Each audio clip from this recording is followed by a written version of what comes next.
Stadion Allianz di Sydney menjadi saksi bisu kekalahan telak timnas Indonesia dari Australia dengan skor akhir 1-5.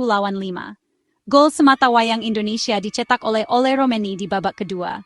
Sementara Australia memborbardir gawang Indonesia dengan gol dari Martin Boyle, Nishan Velupillay, 2 gol dari Jackson Irvine, dan Lewis Miller. Kekalahan ini menjadi pukulan telak bagi skuad Garuda, terutama karena terjadi di laga perdana kualifikasi Piala Dunia 2026 zona Asia. Hasil ini langsung memunculkan pertanyaan besar tentang kesiapan tim dan strategi yang diterapkan oleh pelatih baru, Patrick Kluivert. Atmosfer di stadion terasa berat bagi para pemain Indonesia, terutama setelah tertinggal 0-3 di babak pertama.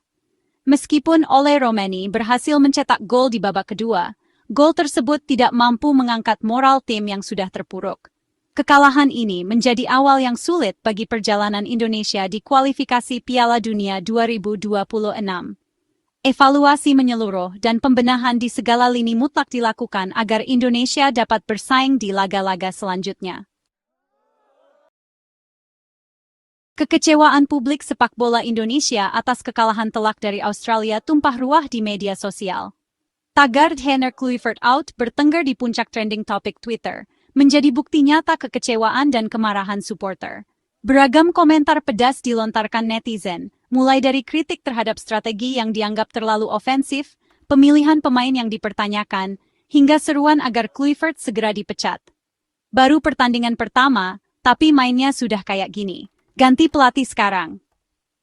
#Kluivert out, tulis salah satu akun Twitter. Kekecewaan supporter semakin menjadi-jadi karena mereka membandingkan performa timnas di bawah asuhan Shin Tae-yong. Di era kepelatihan Shin Tae-yong, timnas Indonesia tidak pernah kebobolan 3 gol dalam waktu 34 menit, seperti yang terjadi di laga melawan Australia.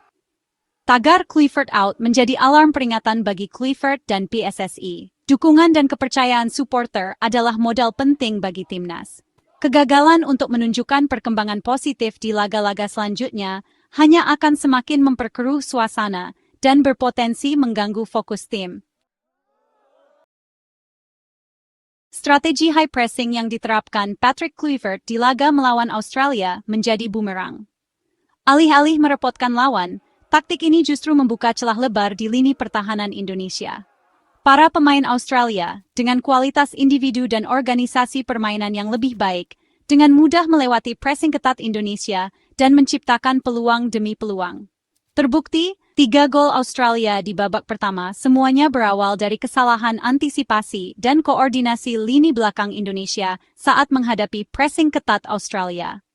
Kluivert tampaknya belum mampu mengimplementasikan filosofi sepak bola menyerang yang diusungnya dengan baik.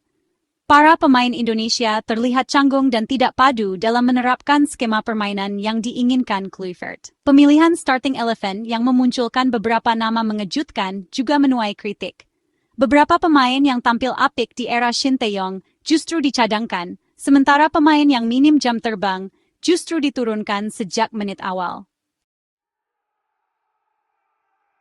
Kekalahan telak dari Australia tak pelak memunculkan kerinduan publik sepak bola Indonesia terhadap era kepelatihan Shin Tae-yong. Di bawah asuhan pelatih asal Korea Selatan tersebut, timnas Indonesia memang belum meraih gelar juara, namun mampu menunjukkan perkembangan yang signifikan, baik dari segi permainan maupun mentalitas. Salah satu sorotan utama adalah ketangguhan lini pertahanan Indonesia di era Shin Tae-yong. Para pemain Indonesia dilatih untuk disiplin menjaga posisi dan kompak dalam menghalau serangan lawan. Hal ini berbanding terbalik dengan penampilan lini belakang Indonesia di laga melawan Australia yang terlihat rapuh dan mudah ditembus. Perbedaan mencolok lainnya terletak pada semangat juang dan determinasi para pemain. Di era Shin Tae-yong, para pemain Indonesia selalu tampil ngotot dan pantang menyerah hingga menit akhir, terlepas dari siapapun lawannya. Semangat juang inilah yang tampaknya memudar di laga melawan Australia. Bukan berarti membanding-bandingkan pelatih adalah solusi, namun evaluasi menyeluruh terhadap faktor-faktor yang membuat timnas Indonesia tampil baik di era Shin Tae-yong perlu dilakukan agar timnas dapat kembali ke jalur yang tepat. Section 5. Penunjukan Kluivert, Harapan dan Keraguan. Penunjukan Patrick Kluivert sebagai pelatih timnas Indonesia pada 8 Januari 2025 disambut dengan beragam reaksi. Di satu sisi, hadirnya legenda sepak bola Belanda tersebut diharapkan dapat mengangkat prestasi sepak bola Indonesia di kancah internasional. Di sisi lain, keraguan muncul karena rekam jejak kepelatihan Kluivert yang terbilang biasa-biasa saja. Sebelum menerima pinangan PSSI, Kluivert tercatat hanya memiliki pengalaman melatih timnas Curaçao dan menjadi asisten pelatih di Barcelona dan Kamerun. Minimnya pengalaman melatih di level tertinggi menjadi tanda tanya besar bagi publik sepak bola Indonesia. Namun, PSSI melalui Ketua Umum Erick Thohir meyakinkan publik bahwa Kluivert adalah sosok yang tepat untuk membawa timnas Indonesia menuju level yang lebih tinggi. Kluivert dikontrak selama 2 tahun dengan opsi perpanjangan, menandakan keseriusan PSSI dalam membangun timnas untuk jangka panjang. Section 6. Asisten pelatih, campuran pengalaman dan regenerasi. Untuk membantu Patrick Kluivert dalam mengemban tugas beratnya, PSSI menunjuk tim asisten pelatih yang terdiri dari nama-nama berpengalaman dan muka baru. 2 asisten pelatih asal Belanda, Alex Pastoor dan Denny Lanzat, diharapkan dapat menularkan ilmu dan pengalaman mereka kepada para pemain Indonesia. Alex Pastoor memiliki segudang pengalaman melatih di Liga Belanda, sementara Denny Lanzat adalah mantan pemain timnas Belanda yang pernah merumput di Liga Inggris. Kehadiran mereka diharapkan dapat membantu Kluivert dalam meracik strategi dan meningkatkan kualitas individu para pemain. Selain 2 asisten pelatih asing, Kluivert juga didampingi oleh 2 asisten pelatih lokal. Penunjukan asisten pelatih lokal merupakan bagian dari komitmen PSSI dalam mengembangkan pelatih-pelatih muda Indonesia. Melalui program pendampingan ini, para pelatih lokal diharapkan dapat menimba ilmu dan pengalaman dari pelatih-pelatih kelas dunia. Section 7. PSSI dan komitmen membangun pelatih lokal. Di tengah hiruk-pikuk kritik dan tuntutan agar Patrick Kluivert dipecat, penting untuk diingat bahwa PSSI memiliki visi jangka panjang dalam membangun sepak bola Indonesia. Salah satu program unggulan PSSI di era kepemimpinan Erick Thohir adalah pengembangan pelatih lokal.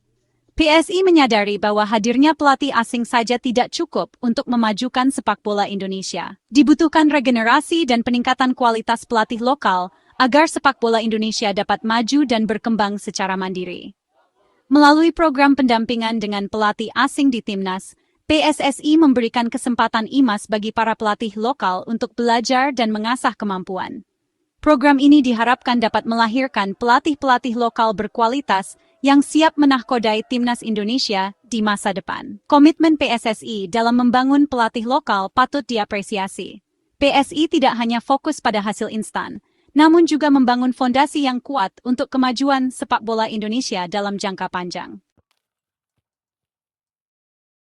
Section 8. Evaluasi dan langkah ke depan. Kekalahan telak dari Australia harus menjadi momentum bagi Patrick Kluivert dan seluruh elemen tim untuk berbenah. Evaluasi menyeluruh terhadap strategi, pemilihan pemain, dan mentalitas tim harus segera dilakukan agar kesalahan serupa tidak terulang di laga-laga selanjutnya. Kluivert perlu lebih jeli dalam meracik strategi dan menyesuaikannya dengan karakteristik lawan yang dihadapi. Taktik high pressing yang diterapkan di laga melawan Australia terbukti tidak efektif dan justru menjadi bumerang. Para pemain juga harus menunjukkan semangat juang dan determinasi yang tinggi di setiap pertandingan. Status Kluivert sebagai legenda sepak bola dunia tidak akan berarti apa-apa jika tidak diimbangi dengan kerja keras dan dedikasi para pemain di lapangan. Perjalanan timnas Indonesia di kualifikasi Piala Dunia 2026 masih panjang. Masih ada kesempatan untuk bangkit dan membuktikan bahwa skuad Garuda mampu berbicara banyak di level internasional. Section 9. Penutup, asa di tengah kekecewaan. Kekalahan telak dari Australia memang menyisakan luka yang mendalam bagi publik sepak bola Indonesia. Namun, di tengah kekecewaan masih ada asa dan harapan yang tersisa. Perjalanan timnas Indonesia di kualifikasi Piala Dunia 2026 baru saja dimulai. Masih ada waktu bagi Patrick Kluivert untuk berbenah dan membuktikan bahwa ia adalah sosok yang tepat untuk membawa timnas Indonesia meraih mimpi mereka. Dukungan penuh dari supporter, komitmen PSSI dalam membangun sepak bola Indonesia, dan kerja keras seluruh elemen tim adalah kunci untuk meraih kesuksesan. Semoga di masa depan, Timnas Indonesia dapat kembali terbang tinggi dan mengharumkan nama bangsa di kancah internasional.